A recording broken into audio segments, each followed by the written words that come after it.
اعوذ باللہ من الشیطان الرجیم بسم اللہ الرحمن الرحیم رب اشرح لی صدری ویسر لی امری واحلل عقدۃ من لسانی یفقہوا قولی ربی یسر ولا تعسر وتمم بالخیر اللہم فقہنا فی الدین ربی زدنی علما۔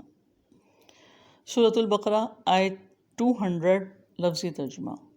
فَإِذَا پھر جب قضیتم پورے کر چکو تم مناسککم اپنے حج کے اعمال فاذکروا اللہ تو یاد کرو اللہ تعالیٰ کو کا ذکرکم تمہارے یاد کرنے کی طرح آباءکم اپنے آباء و اجداد کو او یا اشدہ زیادہ ذکرہ یاد کرنا۔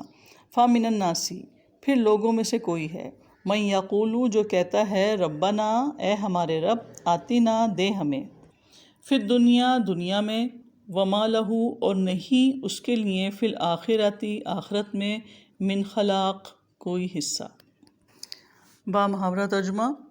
پھر جب تم اپنے حج کے اعمال پورے کر چکو تو اللہ تعالیٰ کو یاد کرو اپنے آباء و اجداد کو یاد کرنے کی طرح یا اس سے بھی زیادہ یاد کرنا۔ پھر لوگوں میں سے کوئی ہے جو کہتا ہے کہ اے ہمارے رب ہمیں دنیا ہی میں دے اور اس کے لیے آخرت میں کوئی حصہ نہیں۔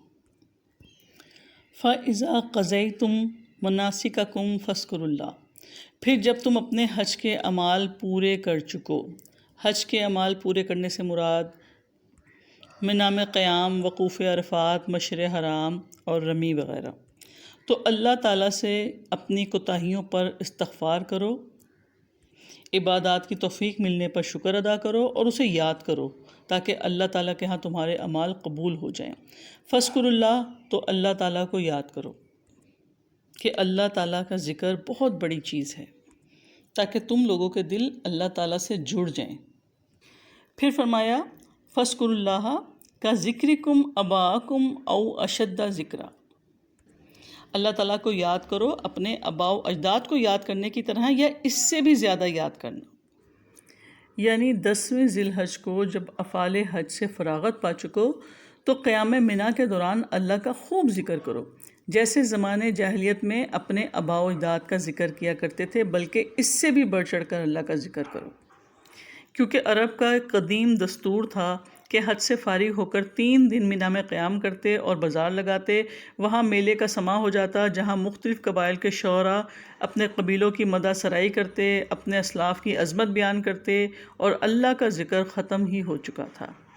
اس لیے فرمایا کہ جیسے اولاد اپنے ماں باپ کو یاد کرتی ہے ایسے ہی اللہ تعالیٰ کو یاد کرو، اور جس طرح اپنے باپ دادا کے کارناموں پر فخر کرتے تھے ایسے ہی قیام منا میں اللہ تعالیٰ کا ذکر کرو، اللہ کی بڑائی بیان کرو۔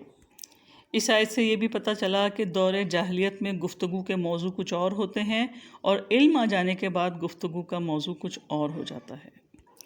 اس لیے فرمایا کہ جس شد و مت کے ساتھ تم اپنے آباء و اجداد کا ذکر کرتے رہے ہو اب اسی انداز سے بلکہ اس سے بھی زیادہ شد و مت کے ساتھ اللہ کا ذکر کرو۔ پھر فرمایا فَمِنَ النَّاسِ مَن يَقُولُ رَبَّنَا آتِنَا فِي الدُّنْيَا وَمَا لَهُ فِي الْآخِرَةِ مِنْ خَلَاقٍ لوگوں میں سے وہ بھی ہے جو یہی کہتے رہتے ہیں کہ اے ہمارے رب ہمیں دنیا ہی میں دے دے اور ایسے لوگوں کے لیے آخرت میں کوئی حصہ نہیں۔ یعنی جو شخص آخرت کے خوف کو دل میں رکھ کر جیتا ہے تو حج کے مقامات پر اس کے دل سے آخرت والی دعائیں نکلتی ہیں، اور جو شخص دنیا کی چیزوں میں اپنا دل لگا لیتا ہے تو وہ اللہ تعالیٰ سے سب سے زیادہ وہی چیز مانگتا ہے۔ دور جاہلیت میں عرب صرف دنیا کی بہتری کی دعائیں مانگتے تھے۔ وہ اونٹوں، بھیڑ، بکریوں کی کثرت، دشمن پر فتح و نصرت کی دعائیں کرتے تھے اور آخرت کی طلب نہیں رکھتے تھے، اس لیے کہ آخرت پر نہ ہی ان کا یقین تھا اور نہ وہ اس کی حقیقت سے آشنا تھے۔ یعنی عرض حرم میں پہنچ کر دوران حج بھی ان کی ساری دعائیں دنیاوی چیزوں کے لیے تھی، جیسے ہمارے دلوں میں بھی آج کل دنیا کی محبت گھر چکی ہے تو ہم اپنی دعاؤں میں بھی اللہ تعالیٰ سے صرف دنیا ہی مانگتے ہیں۔ تو یہاں سے اس کی ترجیحات کا پتہ چلتا ہے۔ جیسے سورۃ العلیٰ میں اللہ تعالیٰ فرماتے ہیں بل تؤثرون الحیاۃ الدنیا والآخرۃ خیر وابقیٰ بلکہ تم دنیا کی زندگی کو ترجیح دیتے ہو، حالانکہ آخرت بہتر بھی ہے اور ہمیشہ باقی رہنے والی۔ تو جو صرف دنیا مانگتے ہیں ان کا انجام بتا دیا، وما لہ فی الآخرۃ من خلاق، اور اس کے لیے آخرت میں کوئی حصہ نہیں۔ اس لیے اگلی ہی آیت میں اللہ تعالیٰ نے دعا مانگنے کا بہترین طریقہ بتا دیا۔ آیت نمبر 201 لفظی ترجمہ۔ وَمِنْہُمْ اور ان میں سے کوئی ہے، من یقولو جو کہتا ہے ربنا اے ہمارے رب آتینا تو عطا فرما ہمیں فی الدنیا دنیا میں حسناتن بھلائی وفی الآخرتی اور آخرت میں بھی حسناتن بھلائی وقنا اور بچا ہمیں عذاب النار عذاب سے آگ کے۔ با محاورہ ترجمہ۔ اور ان میں سے کوئی ہے جو کہتا ہے اے ہمارے رب ہمیں دنیا میں بھی بھلائی عطا فرما اور آخرت میں بھی بھلائی عطا فرما اور ہمیں آگ کے عذاب سے بچا۔ دنیا کی بھلائی سے مراد نیک کام کرنے کی توفیق ہے۔ دنیا کا مال و اسباب اس طرح سے طلب کرنا کہ اس میں بھلائی ملے، مثلاً عافیت کا حصول، نیک بیوی، کشادہ گھر، فراغ روزی، مفید علم، نیک عمل، برکت والی سواری، عزت و آبرو اور دنیا کی تمام آرام دہ چیزیں۔ اور آخرت میں بھلائی عطا فرما، آخرت کی بھلائی سے مراد اعلیٰ درجے کی جنت یعنی جنت الفردوس، پھر آسان حساب کتاب ہونا، اعمال نامے کا سیدھے ہاتھ میں ہونا اور آخر میں جنت الفردوس میں پہنچنا اور اللہ تعالیٰ کی رضا، یعنی آخرت بھی اور دنیا کے معاملات پر بھی صرف اللہ پر بھروسہ کرنا۔ سب سے بہترین دعا یہ ہے کہ انسان اللہ تعالیٰ سے دعا کرے کہ جو دنیا میں میرے لیے بہتر ہو وہ دنیا میں عطا کر دے، اور جو آخرت میں میرے لیے بہتر ہے آپ کے نزدیک وہ آخرت میں مجھے عطا کر دے اور اپنی ناراضگی یعنی عذاب سے بچا لے۔ رسول اللہ صلی اللہ علیہ وسلم یہی دعا ربنا آتنا فی الدنیا حسنۃ وفی الآخرۃ حسنۃ وقنا عذاب النار طواف کے دوران رکن یمانی اور حجر اسود کے درمیان پڑھا کرتے تھے، اور یہی دعا پڑھنا مسنون ہے۔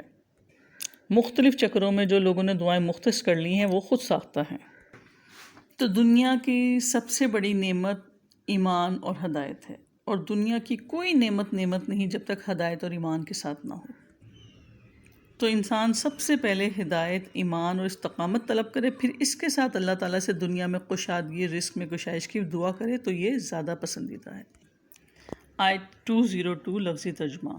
اولئک یہی لوگ ہیں، لہم جن کے لیے نصیب ایک حصہ ہے، مما اس میں سے جو کسبو انہوں نے کمایا، واللہ اور اللہ تعالیٰ سریع الحساب بہت جلد لینے والا ہے حساب۔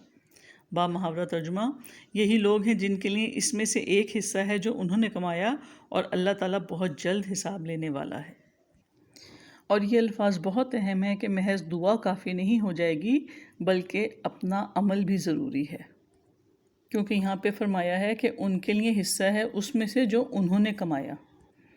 تو دعاؤں کے ساتھ ساتھ ہر انسان کو اپنے عمل کا بھی جائزہ لینا چاہیے کہ ممکن ہے میرے کسی عمل کے اندر کوئی کمی کوتاہی نہ رہ جائے، اس لیے یہ نہ سمجھ لیں کہ جو کچھ بھی کیا ہے اس کا اجر لازماً ملے گا۔ جو کچھ انہوں نے کمایا اس میں اگر خلوص ہے، ریاکاری نہیں ہے، تو پھر ان کو ان کی کمائی کا حصہ ملے گا۔